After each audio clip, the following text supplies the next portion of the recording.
Hi അസ്സലാമു അലൈക്കും. നമ്മളെ ക്രിസ്മസ് ആഘോഷങ്ങളെല്ലാം കഴിഞ്ഞു. നമ്മൾ ഇന്നിതാ ഇക്കാടെ അനിയൻ്റെ വീട്ടിലാണ്. നമുക്ക് ഇന്നത്തെ പരിപാടിയും കാര്യങ്ങളും എല്ലാ ആഘോഷങ്ങളും. അങ്ങനെ കുട്ടികളെല്ലാവരും കൂടെ വണ്ടി കയറിയിട്ടുണ്ട്. 1-2 ട്രിപ്പായിട്ടേ പോകത്തുള്ളൂ. അതുകൊണ്ട് ആദ്യത്തെ ട്രിപ്പിന് വേണ്ടി എല്ലാ കുട്ടിപ്പട്ടാളങ്ങളും വണ്ടി കയറി റെഡിയായി പോവുകയാണ്. ഇന്നലെ ഇക്കാടെ കുഞ്ഞുമാരെ വീട്ടിലായിരുന്നു ക്രിസ്മസിൻ്റെ ആഘോഷവും പരിപാടിയും. അനിയൻ്റെ വീട് മുളയ്ക്കത്ത് കാവിലാണ്. അപ്പം കുറച്ച് ദൂരമേ ഉള്ളൂ. അതുകൊണ്ട് നമ്മൾ പെട്ടെന്ന് എത്തിയിട്ടുണ്ട്. അങ്ങനെ നമ്മളെല്ലാവരും 2 ട്രിപ്പായിട്ടൊക്കെ വീട്ടിലെത്തിയിട്ടുണ്ട്. അപ്പം നല്ല കപ്പ കിട്ടിയിട്ടുണ്ട്. കപ്പ നമ്മൾ അരിഞ്ഞ് വാരി കഴുകി ഊറ്റിയെടുത്ത് അടുപ്പിൽ വേവിക്കാൻ വെച്ചിട്ടുണ്ട്. അപ്പോൾ എല്ലാവരും കൂടെയാണ് പാചകം. അപ്പം നാത്തൂൻ എന്താ ഇവിടെ സവാളയും ഉള്ളിയൊക്കെ തൊലിക്കുന്നുണ്ട്.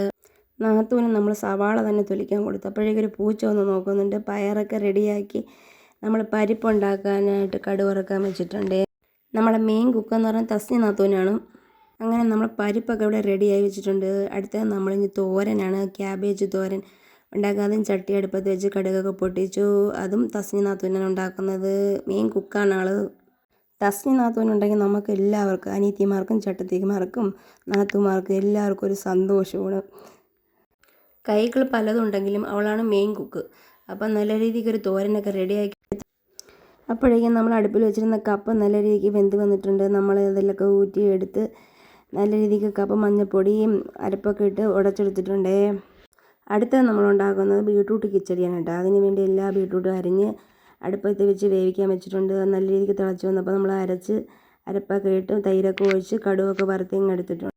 കിച്ചടിയുടെ മെയിൻ കുക്ക് അനിയത്തിയാണ്. അപ്പം അനിയത്തി നല്ല രീതിക്കൊക്കെ കിച്ചടി ഉണ്ടാക്കി എടുത്തിട്ടുണ്ട്. അടുത്ത നമ്മൾ ചിക്കൻ കറിയാണ് വെക്കാൻ പോകുന്നത്. നമ്മളൊരു 4 കിലോ ചിക്കൻ എടുത്തിട്ടുണ്ട്. അതിനുവേണ്ടി സവാള, കൊച്ചുള്ളി, പച്ചമുളക്, തക്കാളി എല്ലാം ഒന്ന് വാട്ടിയെടുത്ത് മസാലകളെല്ലാം ചേർത്തെടുത്തിട്ടുണ്ട്. മസാലയുടെ പച്ചമണം മാറിയപ്പോൾ നമ്മൾ ചിക്കനൊക്കെ ഇട്ട് കൊടുത്ത് ഉപ്പൊക്കെ ഇട്ട് കൊടുത്ത് കറി മസാലയൊക്കെ ഇട്ട് കൊടുത്ത് നല്ല രീതിക്ക് ചെറിയ രീതിക്ക് വെള്ളം ഒഴിച്ച് വേവിക്കാൻ വെച്ചിട്ടുണ്ട്. അപ്പോൾ അത് അവിടെ റെഡി ആവട്ടെ. അപ്പോഴേക്കും നമ്മൾ കുറച്ച് സലാഡൊക്കെ ഉണ്ടാക്കിയെടുത്തിട്ടുണ്ട്.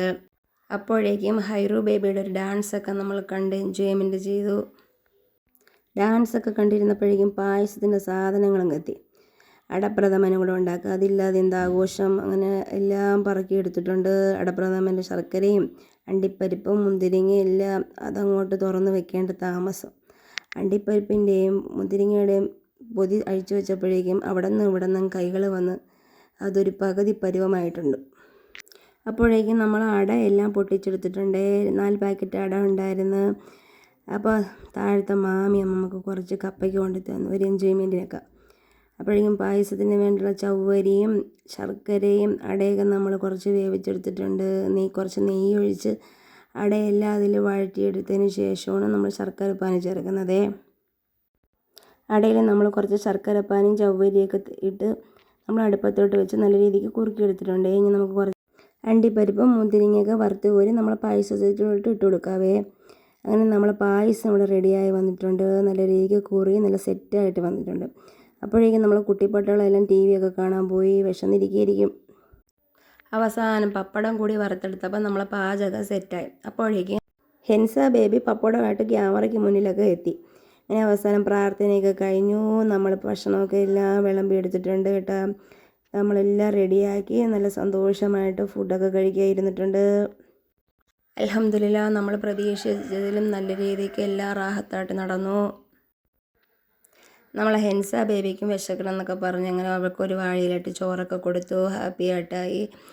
അങ്ങനെ അത് കഴിഞ്ഞ് നമ്മൾ വൈകിട്ട് ചായയൊക്കെ കുടിച്ചു. കൊച്ചു വർത്താമനൊക്കെ പറഞ്ഞ് റസ്ക്കൊക്കെ തിന്നു.